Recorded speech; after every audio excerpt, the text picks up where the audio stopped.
आमीन। मत्ती का 3रा अध्याय और उसका 3रा पद। प्रभु का मार्ग तैयार करो, उसकी सड़कें सीधी करो।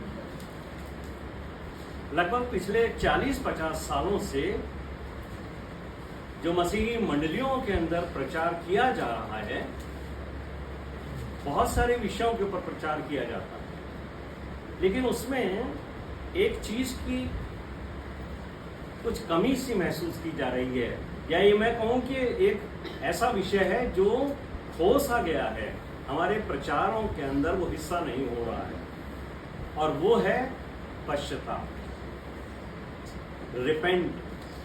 ये बहुत कम प्रचार किया जा रहा है, क्योंकि लोगों को लगता ही नहीं है कि हमें किसी चीज के पश्चाताप की आवश्यकता है। ज्यादातर लोगों का ये सोचना है कि हम परफेक्ट होते हो गए हैं, प्रभु यीशु मसीह ने हमारे सब पापों को अपने लहू से धो के पवित्र कर दिया है, अब हमें किसी चीज से पश्चाताप की आवश्यकता ही नहीं है, हम तो सही हैं। इसीलिए हम दूसरे विषयों के ऊपर अपना ध्यान केंद्रित करते हैं, लेकिन हमें मालूम नहीं है कि हमारे अंदर अभी बहुत सारी ऐसी कमियां हैं जिनके ऊपर हमें अपना ध्यान केंद्रित करना है और उन कमियों को यीशु मसीह के वचन के अनुसार दूर करना है। यूहन्ना बपतिस्मा देने वाले को आप याद करें। याद है आपको यूहन्ना बपतिस्मा देने वाले ने क्या कहा था? ये यीशु मसीह के पहले आया था। यीशु मसीह बाद में आए, लेकिन यीशु मसीह के पहले परमेश्वर ने इसको भेजा ताकि वो यीशु मसीह के लिए मार्ग को तैयार करे और फिर उस पर चढ़कर लोग यीशु मसीह को ग्रहण करें। उसके आने का एक विशेष पर्पस था, और इस्राएली जाति में से बहुतों ने यूहन्ना बपतिस्मा देने वाले को स्वीकार नहीं किया, उसकी शिक्षाओं को स्वीकार नहीं किया। तो जब उन्होंने यूहन्ना की शिक्षाओं को स्वीकार नहीं किया, तो बेसिकली उन्होंने यीशु मसीह की शिक्षाओं को भी स्वीकार नहीं किया। जिन्होंने यूहन्ना को रिजेक्ट कर दिया, उन्होंने यीशु मसीह को भी रिजेक्ट कर दिया।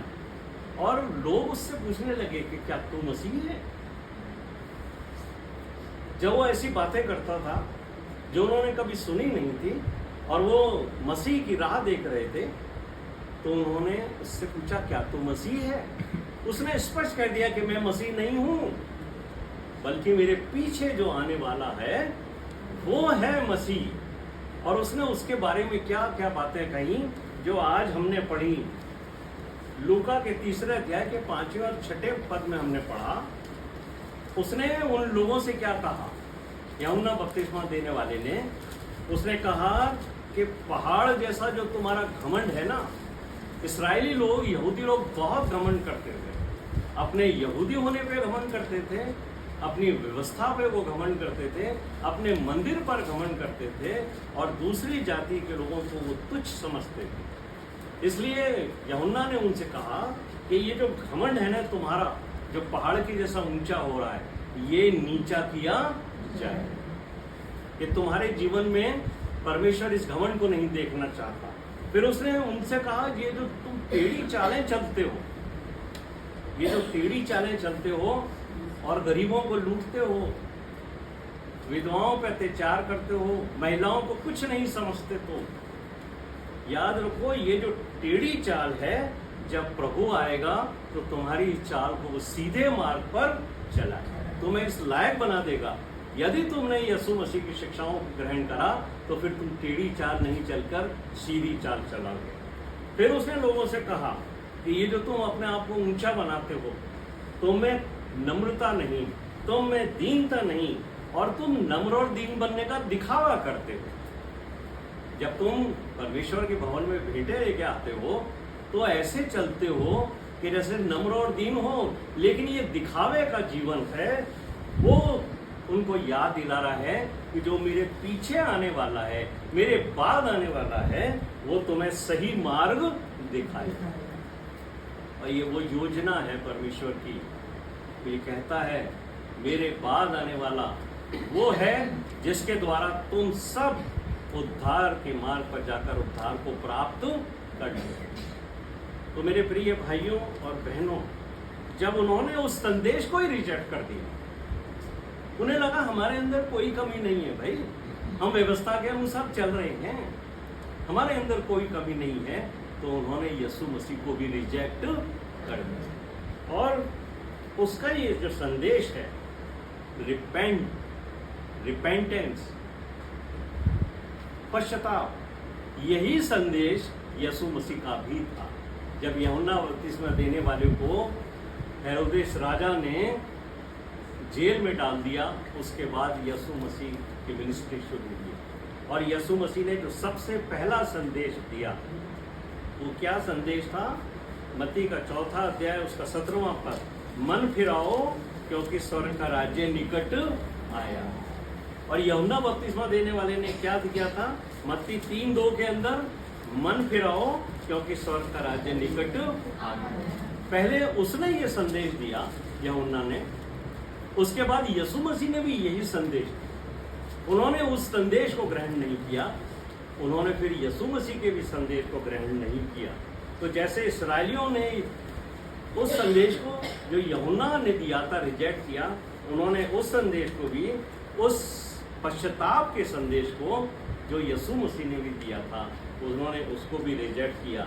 रिपेंटेंस का संदेश शुरू से और आज तक रिजेक्ट होता आ रहा है, क्योंकि हमें लगता ही नहीं है कि हमें किसी चीज़ की पश्चाताप करने की आवश्यकता है। यदि आपने मन नहीं फिराया है, यहाँ हम जितने भी बैठे हुए हैं ध्यान रखें, यदि हमने आज तक मन नहीं फिराया है तो आप बॉर्न अगेन के स्टेटस तक नहीं पहुँचे। आप मत कहना कि हम बॉर्न अगेन, जब तक कि हम हर उस बात से मन नहीं फिरा लेते जो हमारे पुराने जीवन में थी, तो हम लोग जो हैं वो कभी भी बॉर्न अगेन नहीं हो सकते। अगर एक भी पाप हमारे जीवन में अभी भी है तो आप बॉर्न अगेन के स्टेटस पर नहीं हो। तो जिन लोगों ने भी उन बातों पे से मन नहीं फिराया, ना उस समय ना इस समय, तो समझ लीजिए कि उन्होंने प्रभु के मार्ग को तैयार नहीं किया है, इसलिए उनके जीवन में कोई चेंज नहीं आया था, और इसीलिए हमारे जीवन में भी चेंज नहीं आता। हम जब बैठते हैं आराधनालय में, हमें वचन बहुत अच्छे लगते हैं, और कई लोग पादरी साहिबानों से दरवाजे पर हाथ मिलाते हुए कहते हैं, पादरी साहब आज का वचन तो मेरा जीवन ही बदल देगा। लेकिन बाहर जाकर हम वापस उसी जीवन में होते हैं, क्योंकि हम पश्चाताप की उस स्थिति तक नहीं पहुंचते। हमको बाहर जाते ही लगने लगता है हम बिल्कुल ठीक हैं, हमारे अंदर किसी चीज़ की कोई कमी नहीं है। तो मेरे प्रिय भाइयों और बहनों, मैं आपको ये बताना चाहता हूँ कि अगर आप कहते हैं कि मैंने मसीह को ग्रहण कर लिया है, कोई यहाँ ऐसा नहीं है जो ये कहे कि मैंने मसीह को ग्रहण नहीं किया है। कोई यहाँ पर नहीं है, लेकिन फिर भी आप झूठ बोलते हो, फिर भी आप दूसरों की बुराई करते हो, फिर भी आपके मन में लोगों के लिए जलन है, फिर भी आप संपत्तियों को लेकर झगड़ते हो। तो कहाँ ग्रहण किया है आपने यीशु मसीह को? यीशु मसीह को ग्रहण करने वालों के चरित्र में इनमें से एक भी चीज नहीं होनी चाहिए भाई। और यीशु मसीह की आज्ञाओं को आने वाले दिनों में हम देखेंगे कि यीशु मसीह हमारे जीवन से इन चीज़ों को कैसे निकालता है। हम तो बहुत कहते हैं कि हम प्रभु यीशु मसीह से प्रेम करते हैं। क्या कभी आपने सोचा यीशु मसीह आपसे क्या कहते हैं? यूहन्ना का 14वां अध्याय उसके 15वें पद में क्या लिखा है? यीशु मसीह, ये जो हम मुंह से बोलते हैं ना कि हम प्रभु तुझे बहुत प्यार करते हैं, हम तो प्रभु यीशु मसीह से बहुत प्यार करते हैं। यीशु मसीह का जवाब सुनिए, क्या कहते हैं यीशु मसीह? यदि तुम मुझसे प्रेम करते हो तो मेरी आज्ञाओं को मानोगे, उससे मैं जानूंगा कि तुम मुझसे प्रेम करते हो। और आने वाले दिनों में हम यही देखेंगे कि वो कौन कौन सी आज्ञाएं हैं जो हम नहीं मानते, और उसके बावजूद हम ये कहते हैं कि हम यीशु मसीह से प्रेम करते हैं। इसका मतलब है हम झूठे हैं और हम में सत्य नहीं। अगर हम यीशु मसीह से प्रेम करते हैं तो हम उसकी एक एक आज्ञा को मानेंगे, और अगर हम यीशु मसीह की आज्ञाओं को मानेंगे तो परमेश्वर पिता हमसे प्रेम करें। मेरे प्रिय भाइयों और बहनों, मुझे और आपको ये जो रिपेंटेंस शब्द है ना, इसको समझना पड़ेगा। हमने इस पर ध्यान नहीं दिया है। रिपेंटेंस का मतलब है टर्न अबाउट। जिस जीवन में तुम चले आ रहे थे उससे थोड़ा टर्न मत हो, 30 डिग्री या 60 डिग्री अबाउट टर्न हो, कि उस जीवन के प्रति आपकी पीठ होनी चाहिए। जो बातें यीशु मसीह को अपनाने से पहले आपको अच्छी लगती थी, वो बातें अब आपके जीवन से दूर हो जानी चाहिए। 100% आपका जीवन बदलना चाहिए, और उसके लिए आपको पहले वो जीवन छोड़ना पड़ेगा जिस जीवन में आप पहले जीते रहे थे। तो उस जीवन की तरफ जो आपने जिया है, संपूर्ण रीति से पीठ कर दीजिए। उसमें बहुत समय बर्बाद हो चुका है और उससे आपको कुछ हासिल नहीं हुआ। आप भ्रम में जी रहे हो कि मैं यीशु मसीह के पीछे चल रहा हूं, और ऐसे भ्रम में जीते जीते अगर आपका दिन आ गया तो यकीन करिए उस दिन आपको बहुत पछताना पड़ेगा जब आप न्याय सिंहासन के सामने खड़े हो। क्योंकि परमेश्वर हमारे कर्मों को नहीं देखेगा कि आपने उसके लिए क्या क्या काम किए, कौन सी कमेटियों में आप रहे, कौन सा आपने उसके लिए कार्य किया। वो ये देखेगा कि आपके जीवन में पवित्रता पाई जाती है या नहीं, आपने उन वचनों के अनुसार अपना जीवन व्यतीत किया है या नहीं, यीशु मसीह ने जो शिक्षाएं दी उसके अनुसार आप जिए या नहीं। जब ये रिपेंटेंस का संदेश इस्राएलियों को दिया गया था, तब तक लगभग 1,500 वर्ष बीत चुके थे, और उन्होंने कभी ऐसा संदेश सुना ही नहीं था कि पश्चाताप करो, मन करो।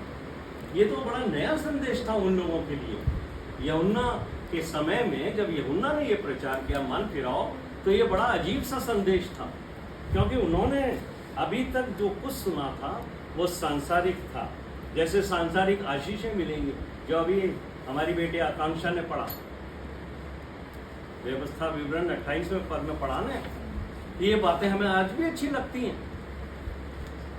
जिस चीज में तुम हाथ डालोगे, खुदा कहता है मैं आशीष दूंगा, तुम्हारे घरों को भर दूंगा, तुम्हें मैं ये दूंगा, तुम्हें वो दूंगा। यही चीजें वो सुनते आ रहे थे कि क्या करेगा वो तुम्हें सांसारिक आशीषें देगा। है? लेकिन फिर आगे भी इस बच्ची ने पढ़ा था 15 से 21 तक। बोलिए इसको, व्यवस्था विवरण 28वां अध्याय। बहुत अच्छा लगता है जब ये हम शुरू की आयतें पढ़ते हैं, लेकिन इसके आगे क्या लिखा हुआ है जब हम उससे पढ़ेंगे तो हमारी रूह कांप जाएगी। क्योंकि खुदा उनको ये कहता है कि याद रखना, अगर तुमने मेरी आज्ञाओं में से एक आज्ञा को भी तोड़ा, तो ये जो सांसारिक आशीषें है ना, कि तुम बीज बोओगे और मैं वर्षा करूंगा और फलबंद करूंगा, खुदा उनके ऊपर जो क्रोध लाता था वो भी सांसारिक था, जो कर्ज लाता था वो भी सांसारिक था, कि खुदा उनके पास बादल नहीं भेजता, बारिश नहीं होती, उनकी फसलें बर्बाद हो जाती, वो भूखों मरते, अकाल उनके ऊपर आ जाते, खुदा उनके अंदर बीमारियां भेज देता। आप पढ़ना इसको 15 से और आगे पढ़ना, आपको घबराहट होने लगेगी कि खुदा किस तरीके से उनके लिए लिखा है कि मैं बीमारियां भेजूंगा, मैं तुम्हें डरा दूंगा, मैं तुम्हें पागल कर दूंगा। ये भी लिखा हुआ है, पढ़ना इसको। हम लोगों को बहुत अच्छी लगती है वो पद जो हमें सांसारिक आशीषें देते हैं, जिसमें लिखा है मैं तुम्हें बहुत सारा धन दूंगा, बहुत सारी संपत्ति दूंगा, बहुत सारे बच्चे दूंगा, वाह मिलता रहे, बहुत सोना चांदी। लेकिन उसके बाद एक भी आज्ञा तोड़ी तो याद रखो कि मैं तुम्हें बीमार कर दूंगा, मैं तुम्हें छोड़ने वाला नहीं हूं। इसी तरह इस्राएलियों को 1500 साल के लगभग जो हैं उनको माइंड था कि ये सांसारिक चीजों के ऊपर लगा हुआ था। लेकिन अचानक यूहन्ना आ गया। परमेश्वर ने कहा अति हो चुकी है, अब मैं अपने बेटे को भेजूंगा ताकि इनका उद्धार हो। तो पहले यूहन्ना आया और उसने कहा मन फिराओ। और उनको लगता ही नहीं था किस बात से मन फिराए भाई, किस बात का पश्चाताप करें। फिर यीशु मसीह ने भी आकर जब यही संदेश दिया, तो बड़ा अजीब लगा उनको, ये कौन सा मसीहा है जो हमें सांसारिक ब्लेसिंग नहीं दे रहा। यीशु मसीह ने अपने संदेशों में एक भी वर्ल्डली ब्लेसिंग का कोई भी एश्योरेंस नहीं दी, बल्कि जैसे ओल्ड टेस्टामेंट के अंदर बहुत कम नरक और स्वर्ग की बात की गई, यीशु मसीह ने स्वर्ग के राज्य की बात की। उन्होंने कहा मूसा ने तो तुम्हें कनान का रास्ता दिखाया है, संसारिक जीवन, लेकिन मैं तुम्हें संसार से उस स्वर्ग में लेके जाना चाहता हूं जहां से मैं आया हूं। और मेरे प्रिय भाइयों और बहनों, आज भी बहुत सारे ऐसे प्रचारक हैं जो आपको संसारिक मेटीरियलिस्टिक जीवन में आपको बढ़ाते हैं। वो आपको बार बार यही कहेंगे कि परमेश्वर आपको ये देना चाहता है, परमेश्वर आपको ये देना चाहता है। ये सब सांसारिक आशीषें जो थी वो इस्राएलियों के लिए थी। यीशु मसीह के पीछे चलने वालों के लिए यीशु मसीह ने क्या कहा है? मत्ती का 6 अध्याय उसका 33वां पद पढ़िए। प्रभु यीशु मसीह ने स्पष्ट तौर से मुझे और आपको कहा है कि पहले तुम उसके राज्य और उसकी धार्मिकता की खोज करना। तो ये जो मकान है, नौकरी है, ये बच्चे हैं, ये तुम्हारी जरूरत है, भोजन है, प्रभु यीशु मसीह ने कहा ये तो परमेश्वर तुम्हें ऐसे ही दे देगा, बल्कि इससे ज्यादा भी देगा। लेकिन पहली बात क्या है? रिपेंट करो, अपने पश्चाताप करो, और फिर नया जीवन जब तुम्हारा शुरू होता है तो तुम उसके राज्य और उसके धार्मिकता की खोज करो। हम धर्मी नहीं हैं, धर्मी सिर्फ परमेश्वर है, ध्यान रखिए। हमें उस बहुत कहते हैं हे प्रभु तेरा राज्य आए, उसके राज्य के अंदर मुझे और आपको मालूम होना चाहिए कि कैसा शासन होगा, जैसा वो चाहता है, जिसमें कोई भेदभाव ना हो, जिसमें कोई अन्याय ना हो, जिसमें किसी महिला के साथ दुराचार ना हो, जिसमें सब लोग प्रेम के साथ रहें, कोई संपत्ति के पीछे झगड़ा ना हो। यह है परमेश्वर के राज्य की स्थापना। और यीशु मसीह मुझे और आपको उत्साहित करते हैं कि एक दिन मैं तुम्हारे हृदय से ये सब संसार की बातें निकाल कर तुम्हें उस राज्य के लिए तैयार करूंगा जिसके लिए मैं आया।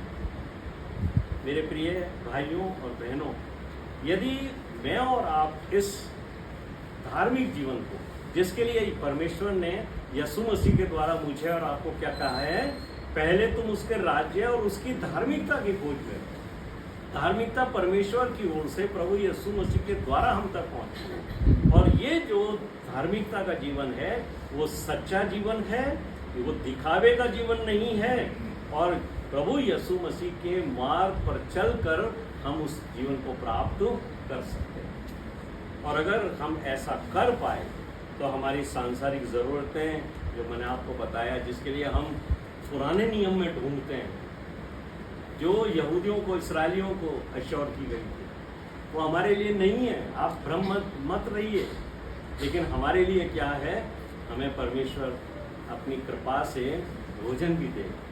और हम लोग प्रभु के जो लोग हैं उनको इस बात के लिए यीशु मसीह ने कह दिया कि ये चिड़ियाएँ जो हैं वो भी बोती नहीं है, काटती नहीं है, लेकिन जब मैं इनको खिलाता हूँ तो तुम तो मेरे अपने लोग हो, मैं तुम्हें क्यों नहीं खिलाऊंगा? क्यों नहीं तुम्हारे को अच्छा अच्छा भोजन करूंगा? क्यों नहीं तुम्हें वस्त्र दूंगा? क्यों नहीं तुम्हें शेल्टर दूंगा?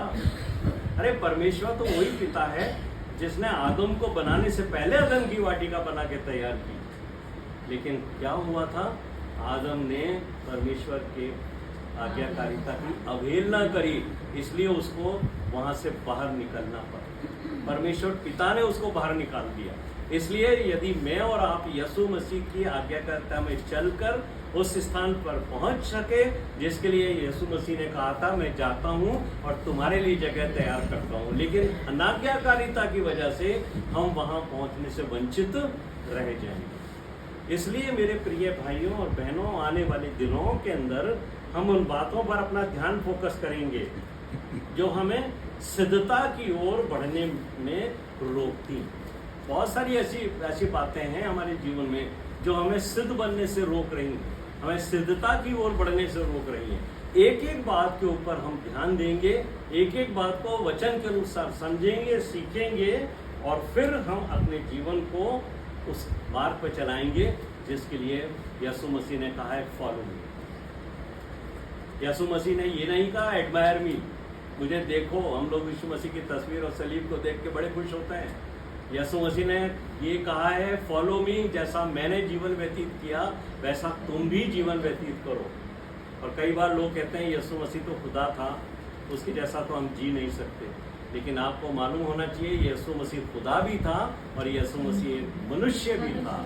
और खुदा ने यीशु मसीह को मनुष्य बनाकर इसलिए संसार में भेजा ताकि मैं और आप यीशु मसीह के जीवन को देखकर खुदा के नियमों को सीख सकें।